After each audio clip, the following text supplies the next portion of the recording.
নমস্কাৰ দাদা বাইদেউ ভণ্টি ভাইটি বন্ধু বান্ধৱী সকলোকে নমস্কাৰ। আজি আৰু এটা নতুন ভিডিঅ' আনিছো, সেয়া হ'ল কছাৰী আৰু কোচ সাম্ৰাজ্য আৰু আছাম হিষ্ট্ৰী। এইটো 8 নম্বৰ পাৰ্ট। গুৰুত্বপূৰ্ণ টপিক হয়, এক্সাম পইণ্ট অফ ভিউ ফালৰ পৰা, মানে এক্সামৰ ফালৰ পৰা বহুত ইম্পৰ্টেণ্ট টপিক হয়।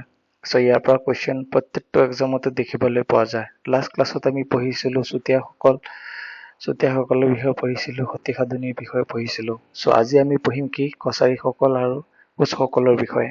অ'কে, তাৰপিছত আমি পঢ়িম আহোমসকলৰ বিষয়ে। আহোমৰ বহুত ইম্পৰ্টেণ্ট টপিক অসম ইতিহাসৰ ফালৰ পৰা, কাৰণ সেই সময় অসমৰ সোণালী ইতিহাসৰ আৰম্ভণি হয়।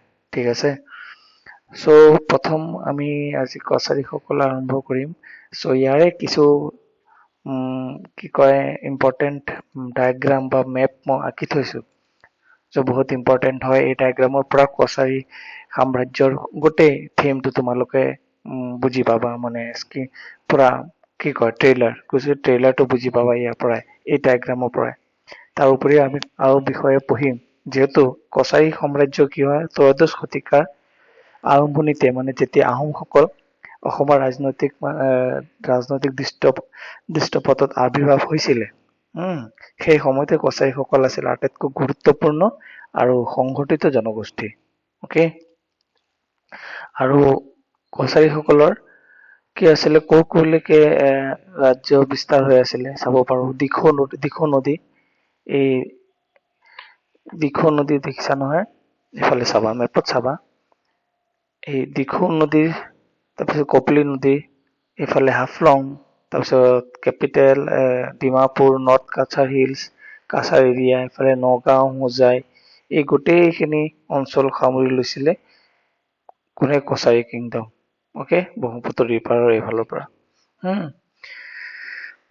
পশ্চিমে কপিলী নদী আৰু পূবে দিখৌ নদীৰ অঞ্চললৈ বিস্তৃত হৈ আছিলে বৰ্তমান কাছাৰ জিলালৈকে বিস্তৃত হৈ আছিলে কছাৰী কিংডম। চ' এই বিষয়ে পঢ়িম, তাৰে কিছু পাৰ্ট আমি কছাৰী সাম্ৰাজ্যৰ থিমটো আমি পঢ়ি লওঁ কি আছে। একচুৱেলি কছাৰী সাম্ৰাজ্য দুটা শাখাত বিভক্ত হৈ আছিলে। অ'কে, এইটো ডায়েগ্ৰাম তোমালোকে নিজৰ কপিত বনাই থবা।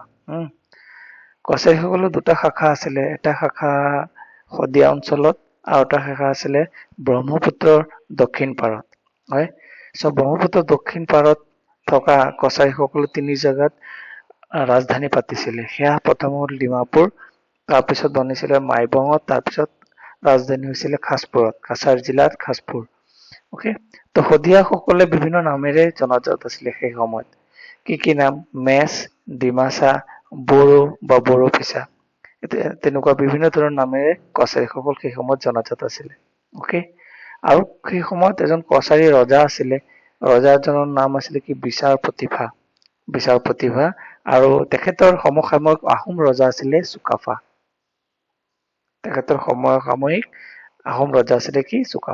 অ'কে, কছাৰীসকলে প্ৰায় 15 শতিকাৰ শেষৰ ফালে আহোমৰ সৈতে প্ৰথম মুখামুখি হৈছিলে আৰু আহোমসকল পৰাজিত হৈছিলে। আৰু সেই শান্তিৰ বাবে সেই সময়ত আহোমসকলে চুক্তি কৰিবলৈ বাধ্য হৈছিলে। আৰু এই অপমানৰ সম্পূৰ্ণ প্ৰতিশোধ ৰূপে চুহুংমুঙৰ আৰু এটা নাম কি আছিলে, দিহিঙীয়া ৰজা, সেই অপমানিত হৈছিলে যে কছাৰীসকলৰ লগত পৰাস্ত হোৱাৰ পিছত চুহুংমুং বা দিহিঙীয়া ৰজাই 1526 চনত, এইটো চন মনত ৰাখিবা, 1526 চনত কছাৰীসকলক আক্ৰমণ কৰিছিলে। আক্ৰমণ কৰি তেওঁলোকক কছাৰীসকলক হেৰুৱাইছিলে, পৰাস্ত কৰি সেই সময়ত তেওঁলোকক থাপিতা সঞ্চিতা বুলি, আহোমৰ থাপিতা সঞ্চিতা বুলি এটা নেগলেক্টেড ডাউন দি এটা ৱৰ্ড ইউজ কৰিছে, মই তোমালোকক থাপিত সঞ্চিত কৰি ৰাখিছো। দিহিঙীয়া ৰজাই কছাৰীসকলক পৰাস্ত কৰাৰ পিছত থাপিত সঞ্চিতা বুলি কৈছিলে সেই সময়ত। আৰু কিছুদিনৰ পিছত আকৌ কছাৰীসকলে আহোমসকলৰ বিৰুদ্ধে বিদ্ৰোহ কৰে, যদিও বিদ্ৰোহ বশ কৰিবলৈ আহোমসকলে বিশাল সৈন্যবাহিনী পঠিয়াই কছাৰীসকলক আকৌ পৰাস্ত কৰিছিলে। আৰু সেই সময়ত 1536 চনত 1536 খ্ৰীষ্টাব্দত কি হৈছিলে, আকৌ চুহুংমুঙে কছাৰী ৰজা দেৱচুঙক হত্যা কৰিছিলে আৰু তাৰ শিৰচ্ছেদ কৰিছিলে। শিৰচ্ছেদ কৰিছিলে মানে ডিঙি কাটি দিছিলে 1536 চনত চুহুংমুঙে। অকে, তাৰ পিছৰ ফালে সেই সময়ত কি হৈ আছিল, আকৌ কোচ ৰজা পূবফালে পশ্চিম ফালে, অসমৰ পশ্চিম ফালে কোচ ৰজাসকলেও বহুত সেই সময়ত মানে প্ৰতিভাশালী মানে শক্তিশালী হৈ আছিলে, আৰু কোচ ৰজাসকলেও আন আন সকলো ৰজাসকলক পৰাস্ত কৰি নিজ নিজ দখললৈ আনি আছিলে।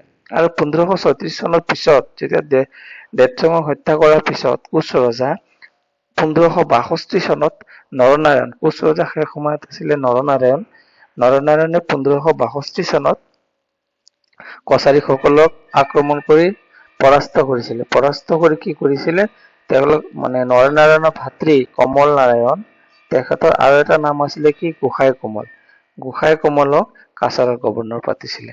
হয়, কছাৰী ৰজা 1562 চনত কোচ সাম্ৰাজ্য আক্ৰমণ কৰিছিলে। সেই সময়ত কোচ ৰজা কোন আছিলে, নৰনাৰায়ণ।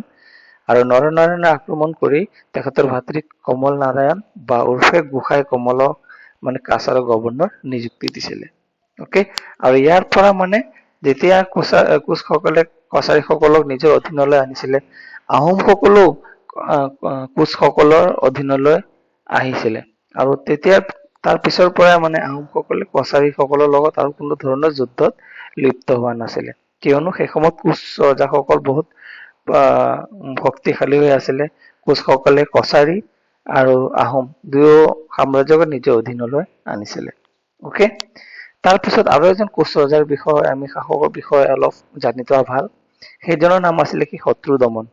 অকে, শত্ৰু দমনৰ আন এটা নাম কি আছিলে, যশা নাৰায়ণ। তো যশা নাৰায়ণে আক্ৰমণ কৰিছিলে জয়ন্তীয়া ৰজা, আৰু যশা নাৰায়ণে আক্ৰমণ কৰিছিলে আহোম, দুয়োকে আক্ৰমণ কৰিছিলে। তো যশা নাৰায়ণে জয়ন্তীয়া ৰজা ধনামানিকক পৰাস্ত কৰি আচি মৰ্দান সেই মানে উপাধি লৈছিলে। আচি মৰ্দান মানে কি, মানে জয়ন্তীয়া ৰজাক পৰাস্ত কৰাৰ পিছত সেই আনন্দত মানে চেলিব্ৰেট কৰিবলৈ আচি মৰ্দান নাম দিছিলে। আৰু শত্ৰু দমনে আহোমক আক্ৰমণ কৰি পৰাস্ত কৰাৰ পিছত প্ৰতাপ নাৰায়ণ উপাধি লৈছিলে বা নাম লৈছিলে সেই সময়ত।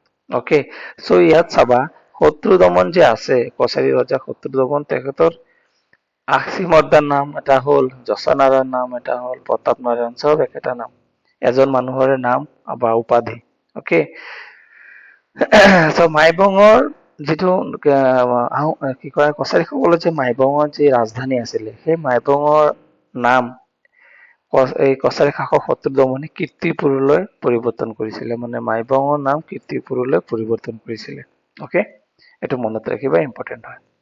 ঠিক আছে, চ' এইখিনি যেতিয়া কোচ ৰজাসকল নৰনাৰায়ণে পৰাস্ত কৰাৰ পিছত কছাৰীসকলৰ ৰাজ্য মানে তাৰ পৰা লাহে লাহে মানে ইহঁত দুৰ্বল হৈ শেষ হবলৈ ধৰিছিলে।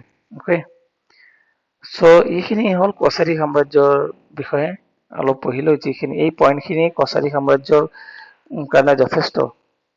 কছাৰী সাম্ৰাজ্যৰ এইকেইটা পইণ্ট ADRE এক্সাম হওক, গ্ৰেড 3 গ্ৰেড 4 এক্সামৰ কাৰণে চাফিচিয়েণ্ট, মোৰ দেন এনাফ। এইখিনি পঢ়িলে যথেষ্ট হৈ যাব। অকে, চ' তাৰে কিছু নোট মই লিখি থওঁ। কছাৰীসকল কি আছিলে চাবা। কছাৰীসকল আছিলে ঘটোৎকচৰ বংশধৰ বুলি দাবী কৰিছিলে নিজকে। আৰু কছাৰীসকল মেচ, ডিমাচা, বড়ো বা বড়ো ফিচা বিভিন্ন নামে জনাজাত।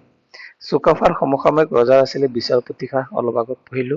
আৰু তেওঁলোকৰ ৰাজধানী আছিলে প্ৰথম ক'ত, ডিমাপুৰ। 1526 খ্ৰীষ্টাব্দত কছাৰীসকলক চুহুংমুঙে পৰাস্ত কৰি তেতিয়াৰ পৰা তেওঁলোকক থাপিতা সঞ্চিতা বুলি কোৱা হৈছিলে। আৰু 1536 চনত চুহুংমুঙে কছাৰী ৰজা দেৱচুঙৰ শিৰচ্ছেদ কৰিছিলে। অকে, কছাৰীসকলে তেওঁলোকৰ ৰাজধানী মাহৰ নদীৰ পাৰ মাইবঙলৈ স্থানান্তৰ কৰিছিলে। প্ৰথমে আছিলে ডিমাপুৰ, তাৰ পিছলৈ গ'ল ক'ত, ৰাজধানী পিছত কলৈ গ'ল, মাইবঙলৈ। আৰু 1562 চনত তেওঁ কোচসকলে কছাৰীসকলক বশ কৰিছিল আৰু কমল নাৰায়ণ উৰ্ফে গোসাই কমল, মানে কমল নাৰায়ণৰ অৰ্থ নাম গোসাই কমলক ৰাজ্যপাল হিচাপে নিযুক্তি দিছিল। ইতিমধ্যে পঢ়িলো। মই ডায়েগ্ৰাম হিচাপে কিয় দিছো, কেতিয়াবা এনেকে নোটছ হিচাপে দিলে মনত ৰাখিবলৈ অলপ অসুবিধা হৈ যায়, ডাঙৰ লাগে, ইমান নোটছ ফিল হয়। সেইকাৰণে মই আগত এইখিনি ডায়েগ্ৰামৰ নিচিনা দি দিছো, তোমালোকে বনাই থবা। অকে, তাৰপিছত চোৱা, সপ্তদশ শতিকাৰ আৰম্ভণিতে কছাৰী শাসক এজন আছিলে কোন শত্ৰুদমন, যান আৰু এটা নাম আছিলে যশানাৰায়ণ। জয়ন্তীয়া ৰাজ্য আক্ৰমণ কৰিছিলে আৰু ৰজা ধনমানিকক পৰাস্ত কৰিছিলে। আৰু এই বিজয়ক স্মৰণ কৰিবলৈ তেখেতে কি নাম লৈছিলে? আশীমতান মানে উপাধি লৈছিলে। অকে, আৰু শত্ৰুদমনে আহোমসকলক পৰাস্ত কৰি প্ৰতাপ নাৰায়ণ উপাধি লৈছিলে। মনত ৰাখিবা, ইম্পৰ্টেণ্ট হয়। আৰু তেওঁৰ ৰাজধানী নাম মাইবঙৰ পৰা কীৰ্তিপুৰলৈ সলনি কৰিছিলে। এইটো ইম্পৰ্টেণ্ট হয় যে মাইবং কছাৰীসকলৰ ৰাজধানী মাইবঙৰ নাম কীৰ্তিপুৰলৈ কোনে পৰিৱৰ্তন কৰিছিলে বা সলনি কৰিছিলে? সেইজনৰ নাম হ'ব হয় শত্ৰুদমন বা যশানাৰায়ণ বা প্ৰতাপ নাৰায়ণ বা আছিমৰ্দান। চাৰিজন একেটা মানুহৰে নাম আৰু টাইটেল দেই। ঠিক আছে, এইখিনিলৈকে বুজি পাইছা? কছাৰীসকলৰ বিষয়ে ইয়াতে মই সামৰিছো। নেক্সট আহিব আমি কোচ সাম্ৰাজ্যৰ বিষয়ে পঢ়িম, কোচ বংশ। কোচ বংশ পঢ়াৰ আগতে তাৰে মই ডায়েগ্ৰাম বনাই থৈছো, কোন ৰজা আছিলে, মানে এটা আভাস ট্ৰেইলাৰ আমি চাই লওঁ। এইটো ট্ৰেইলাৰ যদি বনাই থোৱা এক্সামত সেয়াও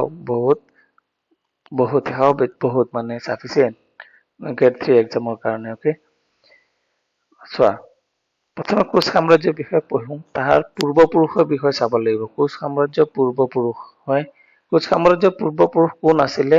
হৰিয়া মণ্ডল মানে এজন ব্যক্তিৰ নাম। তেখেত ক'ৰ আছিলে? গোৱালপাৰাৰ খুন্তাঘাট পৰগনাৰ চিকানগ্ৰাম গাঁৱৰ বাসিন্দা আছিলে কোন? হৰিয়া মণ্ডল। হৰিয়া মণ্ডলৰ এজনৰ পুত্ৰ আছিলে, পুত্ৰৰ নাম আছিলে বিশু বা বিশু। হয়, বিশুৰ আন এটা নাম মানে সম্পূৰ্ণ নাম আছে কি? বিশ্বসিংহ। তো বিশ্বসিংহ 1527 চনত নিজকে ৰজা ঘোষণা কৰে আৰু প্ৰতিষ্ঠা কৰিছিলে কি? কোচ সাম্ৰাজ্য। তো কোচ সাম্ৰাজ্যৰ প্ৰতিষ্ঠাপক বুলি সুধিলে কোনো বিশু বা বিশ্বসিংহ। কিমান চনত? 1527 চনত। ৰাজ্য আছিলে কি? ৰাজ্য আছিলে কোচবিহাৰ। আৰু ৰাজধানী কি আছিলে? ৰাজধানী আছিলে কমতাপুৰ। অকে, এইখিনি থিম পঢ়িলো। বিশুৰ 3জন পুত্ৰ আছিলে, এজনৰ নাম আছিলে নৰসিংহ, আন এজন পুত্ৰৰ নাম আছিলে মল্লদেৱ, মল্লদেৱৰ আন এটা নাম নৰনাৰায়ণ। অকে, আৰু এজন পুত্ৰ আছিলে কোন বিশুৰ? সেইজন হল শুক্লধ্বজ। শুক্লধ্বজৰ আন এটা নাম সংগ্ৰাম সিংহ আৰু শুক্লধ্বজৰ আন এটা নাম চিলাৰায়। এইখিনি ইম্পৰ্টেণ্ট। এই যে মল্লদেৱ আৰু নৰনাৰায়ণ আমাৰ অসম ইতিহাসৰ বহুত ইম্পৰ্টেণ্ট পইণ্ট হয়, এইখিনি এক্সামৰ পৰা আহে। নৰনাৰায়ণে আমাৰ কামাখ্যা মন্দিৰ পুনৰ নিৰ্মাণ কৰাইছিলে। ঠিক আছে, আৰু এইটো টপিক বহুত এক্সামত আহিছে, এডিআৰিতো আহি গৈছিল এইটো এক্সাম, যে কামাখ্যা মন্দিৰ কোনজন ৰজাই পুনৰ নিৰ্মাণ কৰাইছিলে? সেইজন হ'ব উত্তৰ নৰনাৰায়ণ। মল্লদেৱৰ নাম কি? আৰু এটা নাম নৰনাৰায়ণ। আৰু শুক্লধ্বজৰ আন এটা নাম কি? সংগ্ৰাম সিংহ আৰু চিলাৰায়। এইটো চিলাৰায় বুলি কোনজন ৰজাক জনাজাত? এইটো এক্সামত আহিছে, ইম্পৰ্টেণ্ট হয় এইবোৰ টপিক। কোনজন ৰজাক চিলাৰায় বুলি জানো আমি? সেইজন হ'ব শুক্লধ্বজ বা সংগ্ৰাম সিংহ। অকে, ঘূৰাই সুধি থাকিব ইয়াৰ পৰা। তাৰপিছত চাবা মল্লদেৱৰ আৰু এজন পুত্ৰ। ইয়াত এটা টপিক কওঁ, যেতিয়া এই মল্লদেৱ আৰু শুক্লধ্বজ এই দুয়োজন মানে উচ্চ শিক্ষাৰ কাৰণে বাহিৰত আছিল, আৰু যেতিয়া বিশ্বসিংহৰ মৃত্যু হৈছিলে তেতিয়া নৰসিংহই সুযোগ লৈ ৰজা ঘোষণা কৰিছিলে। আৰু এই খবৰ পাই মল্লদেৱ আৰু শুক্লধ্বজ দুয়োজন মানে সোনকালে মানে যিমান খৰধৰকৈ আহিলে, খৰখেদাকৈ নিজৰ ৰাজ্যত আহি নৰসিংহক পৰাস্ত কৰিলে, হত্যা কৰি নিজে দুয়োজন মানে কি হৈছিলে? ৰজা, মানে মল্লদেৱে নিজকে ৰজা বনাইছিলে। এইটো মনত ৰাখিবা, মল্লদেৱে নিজকে ৰজা ঘোষণা কৰিছিলে, আৰু তেখেতৰ ভাতৃ মল্লদেৱৰ যে ভাতৃ শুক্লধ্বজক কি বনাইছিলে? নিজৰ সেনাপতি বনাইছিলে শুক্লধ্বজক। ঠিক আছে, আৰু শুক্লধ্বজ মানে যুদ্ধত ইমানে পাকৈত আছিলে যে তেখেতে চিলাৰায় মানে ডাক নাম পাইছিলে সেই সময়ত। অকে, মল্লদেৱৰ আৰু এজন পুত্ৰ আছিলে, মল্লদেৱৰ পুত্ৰ আৰু এইফালে সংগ্ৰাম সিংহ বা শুক্লধ্বজৰ পুত্ৰ দেই, একেজনাই ৰঘুদেৱ। মানে কি শুক্লধ্বজ বা চিলাৰায় বা সংগ্ৰাম সিংহৰ পুত্ৰ আছিলে ৰঘুদেৱ। জীৱনৰ শেষৰ বহু বছৰলৈকে এই নৰনাৰায়ণৰ কোনো সন্তান জন্ম হোৱা নাছিলে। ৰঘুদেৱে ভাবিছিলে তাৰ পিছত উত্তৰাধিকাৰী কোচ সাম্ৰাজ্যৰ ৰজা ৰঘুদেৱে হ'ব, কিন্তু শেষৰ ফালে মল্লদেৱে কি হয়, লক্ষ্মীনাৰায়ণ নামৰ এজন পুত্ৰৰ আশীৰ্বাদ পালে। আৰু সেই সময়ত ৰঘুদেৱৰ মনত সন্দেহ হ'ল যে এতিয়া সাম্ৰাজ্যৰ বিষয়ে কি হ'ব। পিছত কি কৰিলে নৰনাৰায়ণে আৰু বা মল্লদেৱে নিজৰ মানে ভতিজাৰ লগত তেনেকুৱা কোনো ধৰণৰ যুদ্ধত লিপ্ত হোৱা নাই। তেখেতে কি কৰিছিলে, কোচ সাম্ৰাজ্য দুটা ভাগত বিভক্ত কৰিছিলে। তাৰে পশ্চিম অংশ কোচবিহাৰ নাম দি লক্ষ্মীনাৰায়ণক নিজৰ পুতেকক দিছিলে, আৰু তাৰে পূব অংশ মানে শুক্লধ্বজৰ মৃত্যুৰ পিছত তাৰে ইষ্টাৰ্ণ পাৰ্ট পূব অংশ তেখেতৰ ভতিজা ৰঘুদেৱৰ নামত দি দিছিলে, আৰু সেই অঞ্চলৰ নাম আছিলে কি কোচ হাজ। কোচ হাজ কোচ হাজ পাইছিলে কাৰ নামত, ৰঘুদেৱৰ নামত। অকে, পিছত কি হল, ৰঘুদেৱৰ পুত্ৰ আৰু এজন আছিলে, তেখেতৰ নাম কি আছিলে, ৰঘুদেৱৰ পুত্ৰৰ নাম আছিলে পৰীক্ষিত নাৰায়ণ। ৰঘুদেৱৰ আৰু এজন পুত্ৰ আছিলে, সেইজন হল কি বলি নাৰায়ণ। অকে, বলি নাৰায়ণ আৰু পৰীক্ষিত নাৰায়ণ দুজন ভাই ককাই দে ইয়াত। ঠিক আছে, আৰু পৰীক্ষিত নাৰায়ণৰ ছোৱালী আছিলে, কন্যা আছিলে মংগলদৈ, আৰু সেই মংগলদৈ প্ৰতাপ সিংহ মানে আহোম ৰজাৰ লগত বিবাহ হৈছিলে। অকে, আৰু পিছত যে পৰীক্ষিত নাৰায়ণৰ মৃত্যুৰ পিছত বলি নাৰায়ণ যে আছে, ভাতৃ পৰীক্ষিত নাৰায়ণৰ ভাতৃ বা ৰঘুদেৱৰ অৰ্জন পুত্ৰ, তেখেতে কি হল আহোমসকলৰ ওচৰত থাকিছিলে, মানে আহোমসকলৰ লগত আশ্ৰয় লৈছিলে, য'ত মানে তেখেতৰ এই মংগলদৈ যে পৰীক্ষিত নাৰায়ণ ছোৱালী মংগলদৈ বিয়া হৈছিলে প্ৰতাপ সিংহলৈ আহোম সাম্ৰাজ্যত, তাতে আহোমত মানে বলি নাৰায়ণে নিজৰ মানে তাতে গৈ থাকিছিল আৰু। অকে, চ' এইখিনি হলো এটা থুলমূল কনচেপ্ট, তোমাৰ থিম দিলো কোচ সাম্ৰাজ্যৰ বিষয়ে। অকে, এইখিনি পঢ়ি ললেও শুনি ললেও মানে এডিআৰই গ্ৰেড 3 গ্ৰেড 4 কাৰণে যথেষ্ট হ'ব। তাৰে কিছু নোটছ মই বনাই থৈছো, এইখিনি আকৌ এবাৰ পঢ়ি লওঁ, যাতে তোমালোকে ইয়াৰ পৰাও তাত মোৰ ডায়েগ্ৰামত মিছ হৈ যদি কিবা বস্তু মিছ হৈ গৈছে ইয়াত আমি পাই যাম। অকে, চ' কোচ বংশ চোৱা, কোচ ৰাজ পৰিয়ালৰ পূৰ্বপুৰুষ আছিল কোন, গোৱালপাৰা চিকানগ্ৰাম গাঁৱৰ বাসিন্দা হৰিয়া মণ্ডল। অকে, চ' হৰিয়া মণ্ডল পুত্ৰ আছিল কোন, বিশু, ইতিমধ্যে পঢ়িছো, যাৰ নাম বিশ্বসিংহ কমপ্লিট নাম। 1527 চনত বা খ্ৰীষ্টাব্দত কোচ সাম্ৰাজ্য প্ৰতিষ্ঠা কৰিছিল, আৰু 1540 খ্ৰীষ্টাব্দত বিশ্বসিংহৰ মৃত্যু হৈছিল। এইখিনি ইম্পৰ্টেণ্ট পইণ্ট দেই। তাৰপিছত নৰনাৰায়ণ আহি গ'ল, ইয়াত বানানটো ভুল হৈ আছে, নৰনাৰায়ণ। অকে, নৰনাৰায়ণৰ ৰিয়েল নাম, মূল নাম কি আছিলে, মল্লদেৱ, আৰু সেনাপতি আছিলে কোন, শুক্লধ্বজ বা সংগ্ৰাম সিংহ চিলাৰায়, একেজন। অকে, আৰু জয়ন্তীয়া এৰিয়া, ত্ৰিপুৰা, চিলেট সম্পূৰ্ণ এইবোৰ এৰিয়াত কৰ্তৃত্ব প্ৰতিষ্ঠা কৰিছিলে কোনে, কোচ বংশ বা নৰনাৰায়ণে। অকে, তাৰপিছত কোচসকল আহোমসকলকো পৰাস্ত কৰিছিলে, আৰু মাজুলী চুক্তি হৈছিলে। এইখিনি ডিটেইলছত মাজুলী চুক্তি পিছলৈ পঢ়িম। 1563 চনত হৈছিলে মাজুলী চুক্তি, সেই সময় আহোম ৰজা আছিলে চুকাম্ফা। এইদৰে কোচ সেনাই প্ৰায় 4 বছৰৰ ভিতৰত সমগ্ৰ উত্তৰ পূব ভাৰতত নিজৰ কৰ্তৃত্ব স্থাপন কৰিবলৈ সক্ষম হৈছিলে। মানে চিলাৰায় আৰু তেখেতৰ ভাতৃ কি কয় নৰনাৰায়ণ, ৰজা আৰু সেনাপতি দুয়ো মিলি গোটেই উত্তৰ পূব ভাৰত নিজৰ সাম্ৰাজ্যৰ অধীন কৰি লৈছিলে। ইয়াৰ পিছত কোচসকলে গৌড়ৰ সৈতে সংঘৰ্ষ লিপ্ত হৈছিল, আৰু কিছু প্ৰাৰম্ভিক বিপৰ্যয়ৰ পিছত গৌড়ৰ পাটশাহক পৰাস্ত কৰিবলৈ সফল হৈছিলে। আৰু নৰনাৰায়ণে 1565 চনত, এইটো ইম্পৰ্টেণ্ট পুৰা লাইন দে, চনটো বহুত ইম্পৰ্টেণ্ট, ইটাৰে কামাখ্যা মন্দিৰ পুনৰ নিৰ্মাণ কৰিছিল। এইটো লাইনে গোটেই লাইনে ইম্পৰ্টেণ্ট বহুত। কিমান চনত নৰনাৰায়ণে কামাখ্যা মন্দিৰ পুনৰ নিৰ্মাণ কৰাইছিলে, বা কামাখ্যা মন্দিৰ কোনে নিৰ্মাণ কৰিছিলে, বা কোনজন ৰজা হ'ব নৰনাৰায়ণ, চন হ'ব 1565, বহুত ইম্পৰ্টেণ্ট দেই।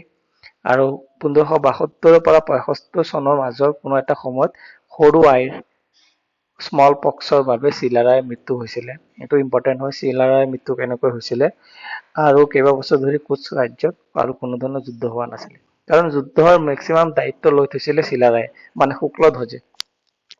অকে, শুক্লধ্বজে চিলাৰায় সেনাপতি, বহুত ভাল যুদ্ধ কৰিছিলে। তেখেতৰ ভাতৃ তথা ৰজা নৰনাৰায়ণৰ অধীনত খুব ধুনীয়াকে সাম্ৰাজ্য চলি আছিলে, আৰু চিলাৰায়ৰ মৃত্যুৰ পিছত কোচ সাম্ৰাজ্যত লাহে লাহে কোনো ধৰণৰ যুদ্ধ হোৱা নাছিলে।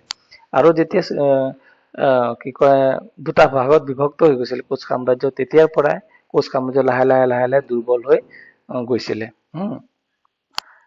আৰু তেতিয়া এই কোচ সাম্ৰাজ্য কোনটো কোনটো এৰিয়ালৈকে বিয়পি আছিলে ইফালে আহোমসকলকো নিজৰ অধীন কৰিছিলে কছাৰীসকলৰ ৰাজ্য নিজৰ অধীন কৰিছিলে ত্ৰিপুৰাও নিজৰ অধীনলৈ আনিছিলে চিলেটৰো নিজৰ অধীনলৈ আনিছিলে এই গোটেইখিনি এটা থুলমূল মেপ আভাস দিয়া হৈছে যিবোৰ এৰিয়া মানে কোচসকলে নিজৰ অধীনলৈ আনিছিলে অ'কে তাৰপিছত চোৱা আৰু এটা ইম্পৰ্টেণ্ট নোটছ থাকি গৈছে যিটো হয় নৰনাৰায়ণক কি কোৱা হয় অসমৰ বিক্ৰমাদিত্য এইটো ইম্পৰ্টেণ্ট হয় একদম লাইন উঠাই দি দিয়ে যে কোনজন ৰজাক অসমৰ বিক্ৰমাদিত্য বুলি কোৱা হয় সেইজন হ'ল নৰনাৰায়ণ নৰনাৰায়ণে আকৌ কৈ দিছো নৰনাৰায়ণে কামাখ্যা মন্দিৰ পুনৰ নিৰ্মাণ কৰিছিলে 1565 চনত অ'কে তাৰপিছত চোৱা নৰনাৰায়ণৰ দৰবাৰত বিভিন্ন জ্ঞানী পণ্ডিতসকলৰ মানে সমাৱেশ ঘটিছিলে তেখেতসকলৰ ভিতৰত প্ৰথম আছিলে অসমৰ শংকৰদেৱ আৰু মাধৱদেৱ নৱবৈষ্ণৱ ধৰ্ম প্ৰচলনত তেওঁ দুয়োজন সেই সময়ত কোচ ৰাজবংশৰ দৰবাৰত গৈছিলে কাৰণ শংকৰদেৱে আহোমসকলৰ ৰজাসকলৰ দৰবাৰৰ পৰা নৱবৈষ্ণৱ ধৰ্ম প্ৰচাৰ কৰিব বিচাৰিছিলে কিন্তু সমৰ্থন পোৱা নাছিলে তাৰপিছত শংকৰদেৱ আহিছিলে কোচ ৰজাসকলৰ দৰবাৰত আৰু তাৰ পৰাই সমৰ্থন লাভ কৰি নৱবৈষ্ণৱ ধৰ্ম প্ৰচাৰত তেখেতে ব্যস্ত হৈছিলে আৰু সেই সময়ত আৰু এজন বিজ্ঞ পুৰুষ পণ্ডিত আছিলে পুৰুষোত্তম বিদ্যাবাগীশ তেওঁ কি কৰিছিলে ব্যাকৰণৰ সংকলন কৰিছিলে ৰাম সৰস্বতীয়ে কি কৰিছিলে মহাভাৰতৰ মূল্যৱান ব্যাখ্যা কৰিছিলে অনন্ত কণ্ডিলে কি কৰিছিলে ভাগৱতৰ অনুবাদ কৰিছিলে কুমাৰহৰণ শ্ৰীধৰে কি কৰিছিলে জ্যোতিষীয় এষ্ট্ৰলজিকেল ৰচনাসমূহ অসমীয়াত অনুবাদ কৰিছিলে আৰু বকুল কায়স্থই কি কৰিছিলে সেই সময়ত লীলাৱতী পদ্যত গণিতৰ অসমীয়া ৰূপান্তৰ কৰিছিলে হ'ল আৰু এই ব্যক্তিকেইজনৰ নাম বহুত ইম্পৰ্টেণ্ট ইয়াৰ পৰা কুৱেশ্যন সোধে যে কোনে কি কৰিছিলে মানে নৰনাৰায়ণৰ ৰজাৰ দৰবাৰত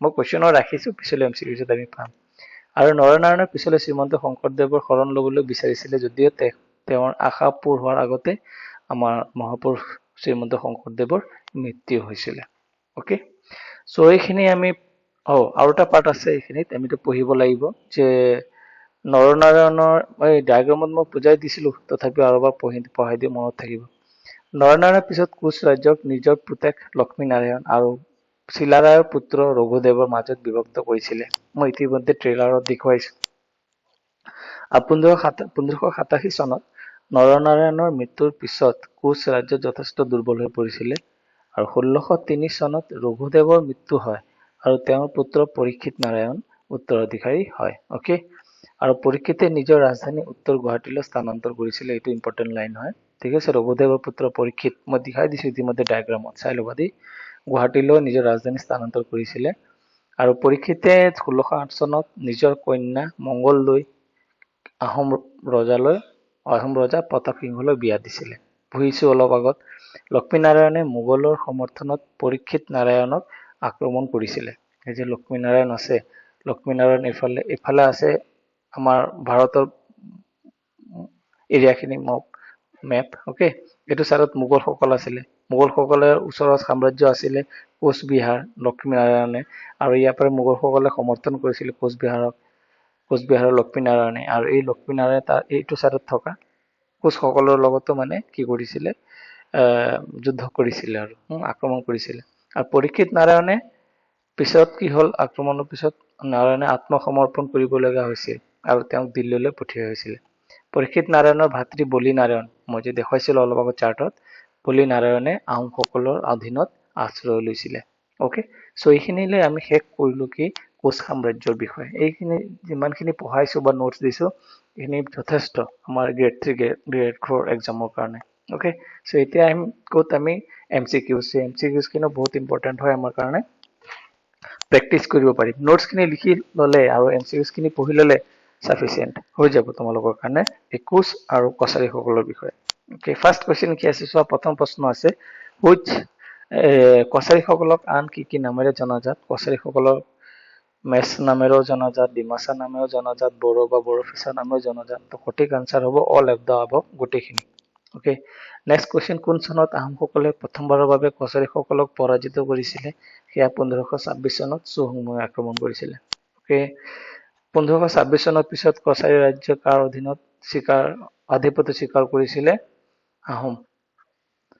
কোন চনত আহোমসকলে কছাৰী ৰাজ্য সম্পূৰ্ণ ধ্বংস কৰিছিল? সেয়া হ'ব 1536 চনত। দ্বিতীয়বাৰ যেতিয়া আকৌ আক্ৰমণ কৰিছিলে চুহুংমুঙে, তেতিয়া দেৱচুঙৰ ডিঙি কাটি দিছিলে। ডিমাপুৰ পতনৰ পিছত কছাৰীসকলৰ ৰাজধানী ক'ত স্থানান্তৰ হৈছিলে? সেয়া হ'ব মাইবং। Option number C. কোন চনত কোচসকলে কছাৰী ৰাজ্য জয় কৰিছিলে? কোচ ৰজা নৰনাৰায়ণে আক্ৰমণ কৰি কছাৰী ৰাজ্য কেতিয়া জয় কৰিছিলে? সেয়া হ'ব 1562 চনত। 1562 চনত, হয়নে?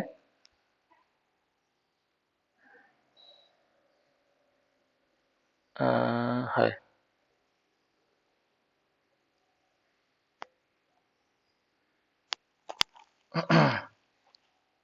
1526 দি দিছো দেই, এইটো নহয়। 1562 এইটো হ'ব দেই। Option number D, 1562। এক মিনিট হোল্ড কৰা।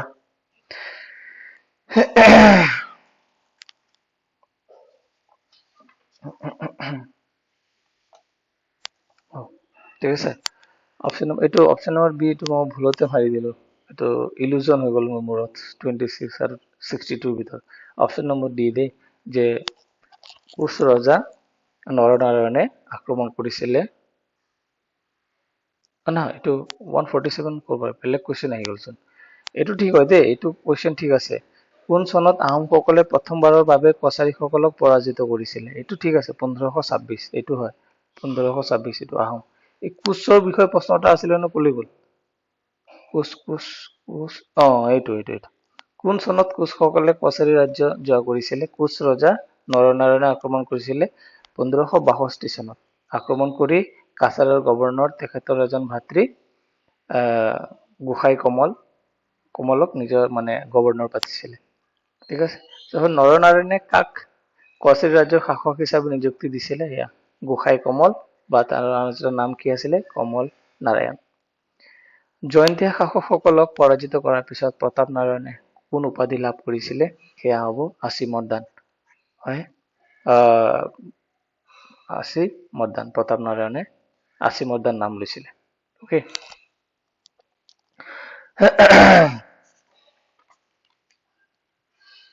নেক্সট।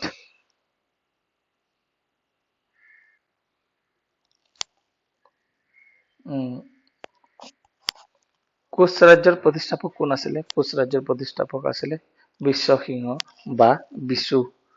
বিশু বুলি এজন আছে নহয়, বা বিশ্বসিংহ, বিশু একেটাই নাম। অকে, ঠিক আছে। নেক্সট আবাকিয়া কুৱেশ্যন আছে। নেক্সট কুৱেশ্যন, বিশ্বসিংহই কোন চনত কোচ ৰাজ্য প্ৰতিষ্ঠা কৰিছিলে? বিশ্বসিংহই প্ৰতিষ্ঠা কৰিছিলে কোচ সাম্ৰাজ্য 1527। Option number C. বিশ্বসিংহৰ মৃত্যু কোন চনত হৈছিলে? বিশ্বসিংহৰ মৃত্যু হৈছিলে 1540 চনত, 1540। নেক্সট, নৰনাৰায়ণৰ মূল নাম কি আছিলে? নৰনাৰায়ণৰ মূল নাম আছিলে Malladev. Option number A is correct. নৰনাৰায়ণৰ সেনাপতি কোন আছিলে? শুক্লধ্বজ বা চিলাৰায়, তেখেতৰ ভাতৃ। অকে। নৰনাৰায়ণৰ কোন কোন অঞ্চল জয় কৰিছিলে? নৰনাৰায়ণে জয়ন্তীয়া অঞ্চল জয় কৰিছিলে, ত্ৰিপুৰা জয় কৰিছিলে, চিলেটো জয় কৰিছিলে। অকে, অপশ্যন নম্বৰ এ হ'ব সঠিক আনচাৰ।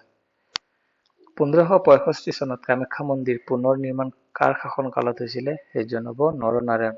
নৰনাৰায়ণৰ এটা নাম Malladev. Okay, option number B is correct. চিলাৰায়ৰ মৃত্যু কোন চনত, কোন ৰোগত হৈছিলে? চিলাৰায়ৰ মৃত্যু হৈছিলে স্মল পক্স, সৰু আইত। ৰজা হোৱাৰ আগতে বিশ্বসিংহ কোন পৰিয়ালৰ আছিলে? ৰজা হোৱাৰ আগতে বিশ্বসিংহ বা বিশু আছিলে হৰিয়া মণ্ডলৰ পৰিয়ালৰ, ফেমিলিৰ। শুক্লধ্বজক কি উপাধি দিয়া হৈছিলে? শুক্লধ্বজক উপাধি দিয়া হৈছিলে চিলাৰায়। অকে। নেক্সট চাবা, কোন ৰজাই কামাখ্যা মন্দিৰ পুনৰ নিৰ্মাণ কৰিছিলে? সেয়া উত্তৰ হ'ব নৰনাৰায়ণ বা মল্লদেৱ। কোন ৰজাৰ শাসন কালত কোচ ৰাজ্য আটাইতকৈ শক্তিশালী আছিলে? সেয়া নৰনাৰায়ণ বা মল্লদেৱ। নৰনাৰায়ণৰ কোন উপাধিৰে অধিক পৰিচিত আছিলে? অসমৰ বিক্ৰমাদিত্য, আছামছ বিক্ৰমাদিত্য।